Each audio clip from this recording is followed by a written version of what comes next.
Bismillahirrahmanirrahim. Assalamualaikum warahmatullahi wabarakatuh.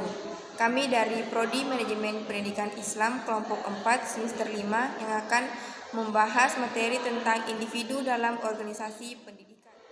Mata kuliah Perilaku dan Budaya Organisasi Pendidikan. Sebelumnya perkenalkan, nama saya Rahmania sebagai pemateri pertama. Saya Jusnidar selaku pemateri kedua. Kami di sini akan membahas beberapa hal. Yang pertama, definisi perilaku individu dalam organisasi.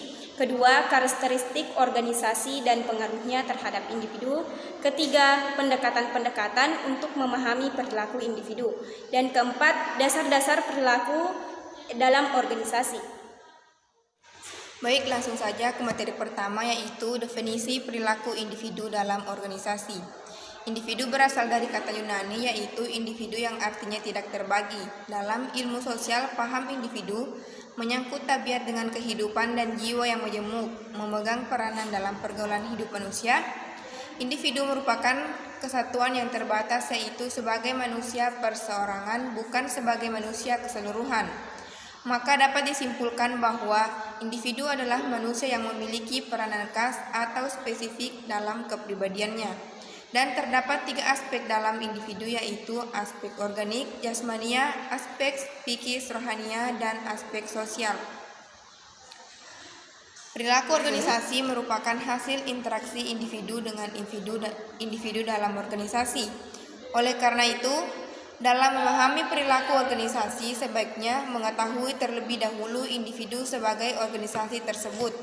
Perilaku manusia adalah fungsi interaksi antara individu dan lingkungannya. Dalam aktivitas sehari-hari, pada organisasi, semua orang akan berperilaku berbeda satu sama lain yang ditentukan oleh pengaruh lingkungannya masing-masing. Individu membawa organisasi ke dalam tatanan kemampuan, kepercayaan diri, pengharapan, kebutuhan, dan pengalaman masa lalunya.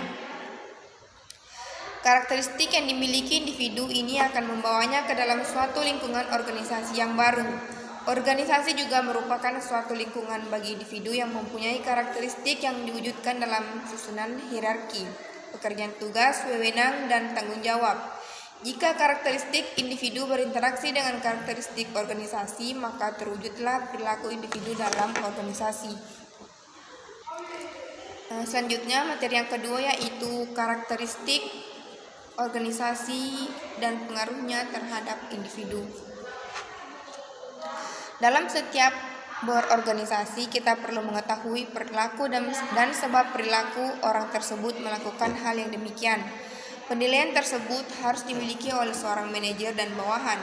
Oleh karena itu, manajer dan bawahan harus dapat saling memahami karakteristik antara keduanya. Tanpa adanya pihak yang mengetahui perilaku masing-masing individu, akan memperoleh sebuah hasil keputusan yang dapat menimbulkan persoalan jangka panjang yang tidak dapat diubah lagi karena adanya perbedaan pendapat. Manusia merupakan salah satu komponen dalam suatu organisasi yang sangat penting dan penggerak organisasi. Perilaku manusia merupakan hasil interaksi antara individu dengan lingkungannya.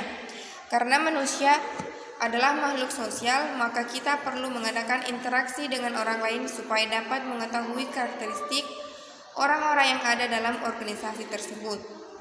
Kita dapat mewujudkan karakteristik kita ke dalam suatu organisasi yang berupa tugas, wewenang, dan tanggung jawab dalam sebuah organisasi. Dalam hal ini, kita dapat mewujudkan dengan mengungkapkan pendapat kita dalam sebuah program organisasi dengan adanya interaksi antara karakteristik individu dan organisasi, maka terwujudlah perilaku dalam organisasi. Karakteristik individu meliputi keahlian, pendidikan, pengalaman kerja. Sedangkan karakteristik organisasi, sumber daya, iklim, dan struktur variabel bebas terhadap pengembangan karier sebagai variabel tidak bebas. Hal ini membawa perubahan tersendiri bagi individu dalam organisasi.